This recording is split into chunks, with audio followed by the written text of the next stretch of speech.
압도적 재미 매불쇼. 윤석열 탄핵 심판의 쟁점이 크게 5가지입니다. 하나하나 정확하게 따져보겠습니다. 자, 1번 비상계엄의 절차적 적법성. 이거는 뭐 수도 없이 우리가 했죠. 네. 국무회의 없었지. 그렇죠. 그리고 국회에 통과해야 되는데 통과하지 않았지. 네. 이거 빼박 아닙니까? 대통령은 헌법 69조에 따라 취임하는 날 네. 헌법 준수 의무를 선서합니다. 비상계엄은 77조 1항에 네. 전시 또는 사변, 전시 사변 또는 이에 준하는 국가 비상 사태 그것을 요건으로 합니다. 윤석열이 불만으로 하는 정치적 상황 절대 요건에 해당하지 않습니다. 아, 요건에도 맞지 않았고 절차도 맞지 않았고. 국방장관이나 행안부 장관이 국무총리를 거쳐서 그렇지. 대통령한테 해야 되는데 맞네. 한덕수는 죽어도 안 들었다고 그러고 맞아. 김용현은 귓속말 했다 그러고 지금 이러고 있는 그렇죠. 거죠. 1번 위헌 끝났어. 자, 윤석열 탄핵 심판 쟁점 2번 포고령 1호입니다. 1번부터가 그냥 위헌이죠. 국회와 지방의회, 정당의 활동과 정치적 결사, 집회, 시위 등 일체의 정치 활동을 금한다. 요거 그냥 뚝 떨어지는 위헌이죠? 먼저 형식적으로 보면 포고령 명령입니다. 네. 헌법 82조에 대통령의 국법행위는 문서로서 한다. 그 문서에는 총리와 각부 장관이 서명해야 된다. 없어요. 국회, 뭐 지방의 일체 음. 정치 행위를 금한다라고 했는데 비상계엄이 선포되면 77조 5항 비상계엄 해제 동의 절차 정치 활동해야 됩니다. 그렇죠. 그런데 그것을 일체 금지한다. 그러면 77조 5항을 위반하는 겁니다. 그렇습니다. 그런데 이 위헌적 포고령이 심지어 집행이 됐어요. 이 김봉식이가 나와갖고 이걸 얘기했어요. 맞네, 맞아요. 그 장면 보고 오겠습니다. 이 포고령 1항 때문에 결국 다시 전면 총대로 돌아갔던 거죠. 포고령 1항이 말하자면 우선한다고 판단했던 거죠. 그 포고령이란 근거에 의해서 상급청의 지시에 따라야 된다고 생각했습니다. 진행돼 버렸어. 위헌적 포고령이 심지어 집행이 됐어. 그냥 끝났죠? 저렇게 되면 바로 전두환 판결. 96도 3376 대법원 판결 내란이다. 자, 그리고 3번 국회 봉쇄요. 국회 봉쇄하는 장면은 우리가 수도 없이 봤죠. 그런데 윤석열의 지시가 있었냐? 이게 이제 중요하지 않겠습니까? 그런데 너무 많은 증언과 증거가 넘쳐납니다. 대통령께서 저한테 직접 비아폰으로 전화하셨다고 분명히 말씀드렸고 그때 아직 의결 정족수가 채워지지 않은 것 같다. 빨리 국회 문을 부수고 들어가서 안에 있는 인원들을 밖으로 끄집어내라 라고 지시를 받았다고 말씀을 드렸습니다. 사령관님께서 상부 지시로 문을 부수고 국회의원 끌어내라, 필요하면 전기를 차단해라, 이런 지시를 받았죠? 네, 00시 50분에서 01시 사이에 보안폰으로 전화하셨습니다.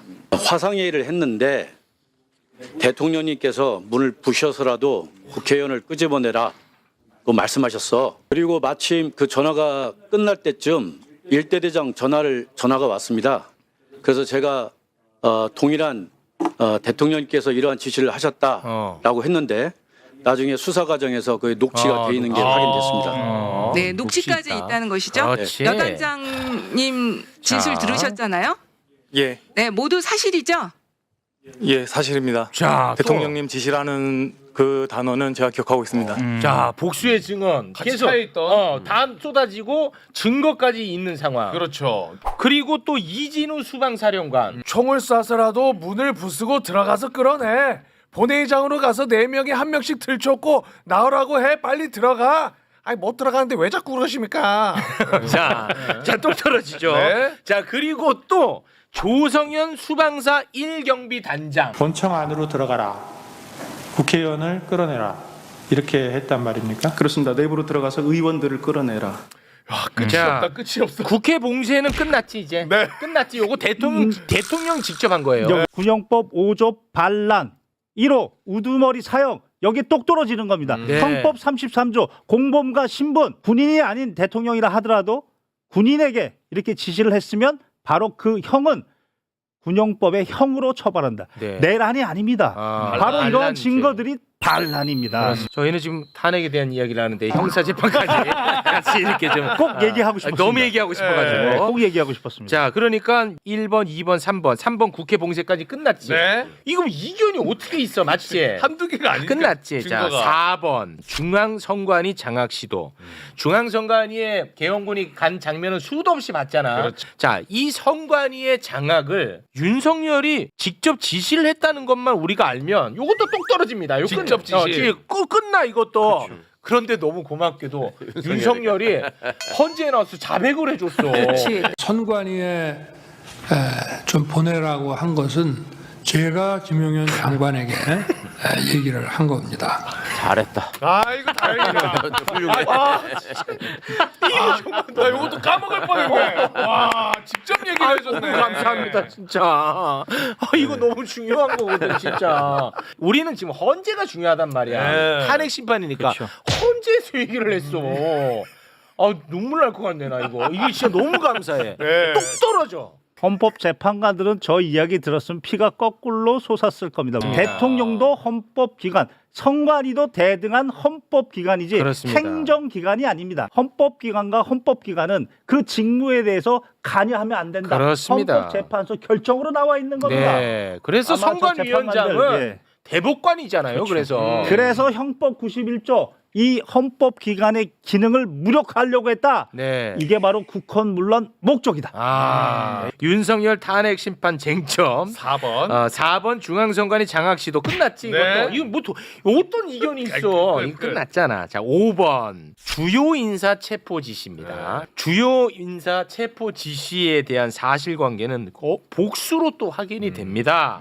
여인영에게 체포 명단을 받았다고 하는 사람이 현재 밝혀진 것만 최소 3명이에요. 네. 일단 홍장원 1차장의 메모는 수없이 우리가 봤죠. 네. 그리고 조지호 경찰청장 그리고 김대우 방첩사 수사단장인데 조지호 경찰청장은 체포 명단을 여인으로부터 받았던 것도 받았던 거고 네.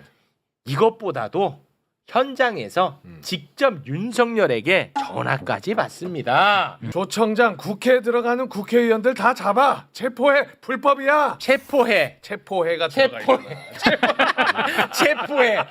체포 명단이고 뭐건 다 체포해. 나발이고 현장에서 또 얘기했어 또. 자, 김대우 방첩사 수사단장이 받았어. 네. 그래가지고 방첩사 대령들을 쫙 모았어. 거기서 또 지시를 하다랍니다.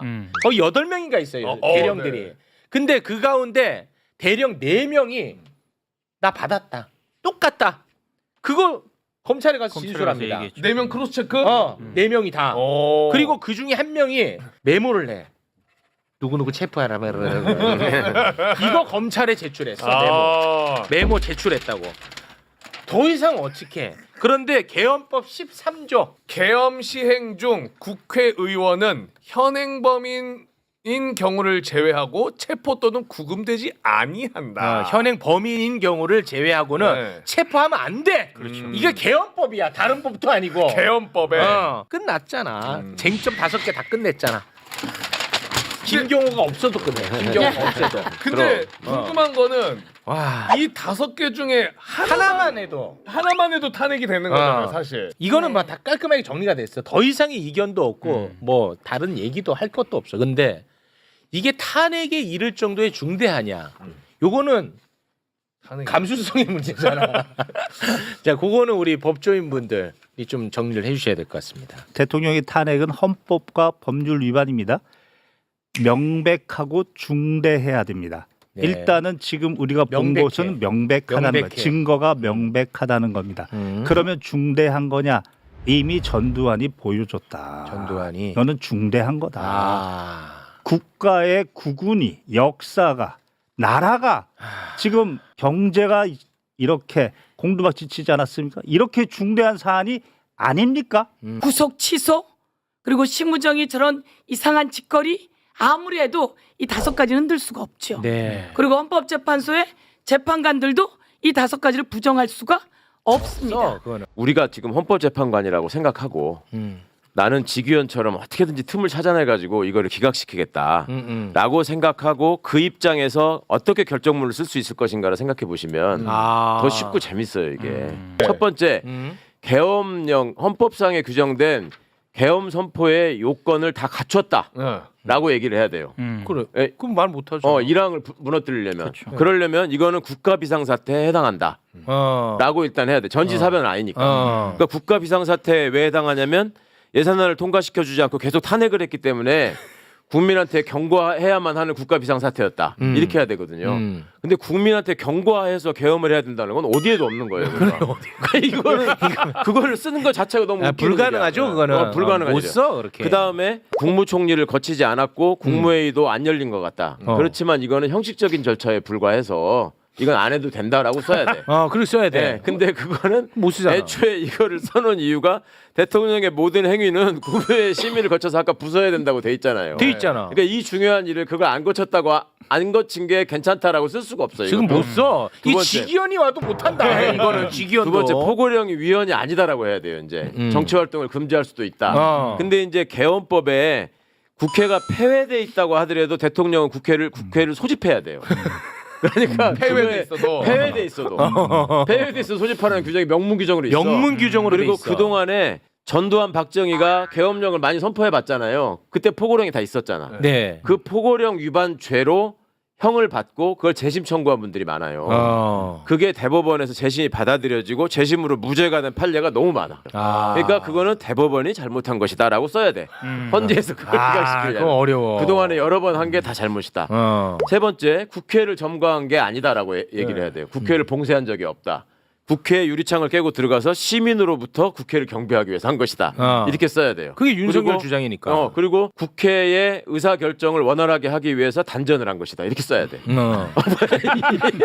이게 되겠냐고요. 와, 이거 쉽지 않은데. 그다음에 선관위를 점령하려고 하지 않았다. 일단 윤석열이가 선관위에다가 군대를 보낸 적이 있다라고 하는 걸 믿기 어렵다라고 써야 돼. 그건 안 되잖아. 기본적으로. 그러니까 다 같이 들었잖아. 그리고 지시를 했다고 하더라도 선관위를 점거하려고 한 적이 없다라고 해야 되는데 선관위 가서 제일 많이 했어. 일찍 가기도 했고 휴대폰도 뺐고 휴대폰 뺐었어. 서버 다 촬영하고 이런 게 다 나와버렸잖아요. 네. 그러니까 그거는 우리가 헛것을 본 것이다. CCTV가 조작됐다 이렇게 써야 돼. 잘못 쓰려면. 그다음에 직위원도 못해. 다섯 번째 체포 지시를 한 적이 없다. 체포하려고 한 적이 없다라고 해야 돼. 이거는 홍장원이 자기 상상력에 의거해서 자기 아는 사람을 그냥 메모지에다 적은 거다. 이렇게 해야 돼요. 홍장원의 말을 절대 믿을 수 없다. 네. 이러다 보니까 이제 조지호나 방첩사 애들이 마음에 걸리잖아. 그거 안 돼. 그거는 너무 많아. 우연한 기회에 생각이 일치했을 뿐 이 사람들은 서로 연락을 주고받았다는 증거가 없다. 그러므로 나는 이거는 파면사회에 해당하지 않는다. 그리고 거기다가 지 이름을 다 쓰고 이게 주권한 뒤에도 천년 만년 남아요. 이걸 누가 할 수 있냐고. 이거 불가능하다니까. 직위원도 어렵다. 아니, 진짜 이거는 어려워.